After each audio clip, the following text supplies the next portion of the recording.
Hello, beautiful people. Today, I'll be making a video about the fruits of the Spirit. The fruits of the Spirit are listed in Galatians chapter 5, verses 22 to 23. It says, "But the fruit of the Spirit is love, joy, peace, forbearance, kindness, goodness, faithfulness, gentleness, and self-control. These are the qualities that are produced in us as we walk closely with the Holy Spirit. They are not something we can manufacture on our own. They're the natural result of a spirit-filled life. Love. This isn't just a romantic love, but a deep, selfless love for others, even those who are difficult to love. In real life, it looks like showing compassion, forgiving others, and putting their needs before your own, even when it's convenient. So forgiving others could look like just letting stuff go. Because if you hold all that in, it's not going to do any good for you. If you hold vengeance in your heart, if you hold anger in your heart, if you hold all of those things that you need to let go, if you don't let that go, it's going to slowly or quickly eat away at you. And that's not going to be good. Showing compassion for others could look like you saying hi to them, giving them compliments, giving them gifts, or just having a nice conversation with them. Joy. This is a deep, abiding sense of happiness that isn't dependent on circumstances. It's a joy that comes from knowing God and trusting in His goodness even in the midst of trials. It looks like maintaining a positive attitude, finding things you are grateful for, and radiating hope to others. Like I said, I think I said this in my other video about finding things to be grateful for. Saying, look, oh, I'm so glad I get to do this. I get to do this, instead of saying like, oh, I have to do this. I have to do this. I have to do this. Finding a positive attitude. I know that you guys see me smile all the time, and in the inside sometimes it's like it's hard to smile every day to day, because things stress me out, and sometimes you know my days aren't as good as others, but it's good to always keep a positive attitude, because you never know. Keeping that positive attitude might help somebody else in their day to day. Like, for instance, I be at work and my coworker was like, you know what? I never saw you upset.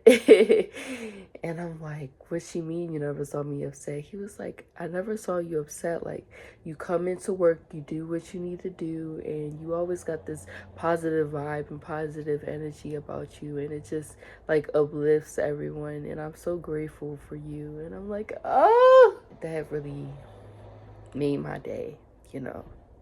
To know that being positive, even though other people wasn't having a good day, it's good to know that just being the light, to the darkness is just awesome. Peace. This is an inner sense of calm and tranquility that comes from trusting in God's sovereignty. It's a peace that surpasses understanding, even when things are chaotic and or uncertain. It looks like remaining calm in stressful situations, trusting that God is in control, and being a peacemaker in your relationships. So like I said, at work, like, even though things are hectic, I work on a neuro brain and spine unit. So I work with people that got epilepsy, or they're about to go into surgery, or they already have been in surgery. And it's a lot of people that got fall risks, and fall risks are basically people that are risk of falling. Sometimes it's hard to find peace in difficult and chaotic situations and places. Sometimes you just have to sit and just find at least a good minute to just sit and calm down and reflect on everything that happened. if you're in a chaotic situation, and then reel it back and then go back out. Forbearance. This is about patience, forbearing with others when they make mistakes, and not easily being angered. Whew. Forbearance. OMG. So forbearance can look like patience in a way. For instance, you work at McDonald's or something and you're talking to a customer and they are like taking long with their order, or they're stuttering a lot and stuff like that. That could look like forbearance, like you being patient and you not getting angry. Kindness. This is about being considerate, compassionate, and generous to others. So that could look like I say, day to day, it is good to be positive, because you never know if anybody else is going through something. That can look like you holding the door for someone, or you giving someone a gift, or you just complimenting their outfit, or just saying, hi, how are you? Like, or how are you really? Because these days, I'm telling you, 2025, when you ask somebody how you're doing, somebody always, like, they try to keep a smile on their face and just say, oh, I'm good, how are you? Like, that's always the go-to answer when it comes to how are you. But when somebody asks me, how are you? I'm like, you know what? I am having a difficult day, but I'm going to get through it in Jesus' name.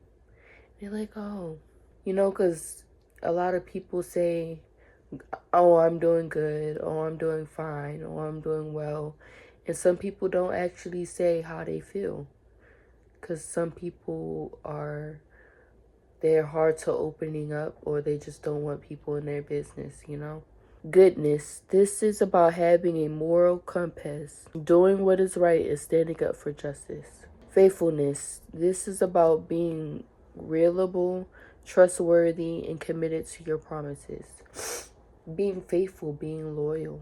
Gentleness. This is about being tender, compassionate, and treating others with respect. Self-control. This is about having the ability to control your impulses, emotions, and your desires. Self-control could look like if you're fasting, and you see something that you can't eat on your fast, like say for instance,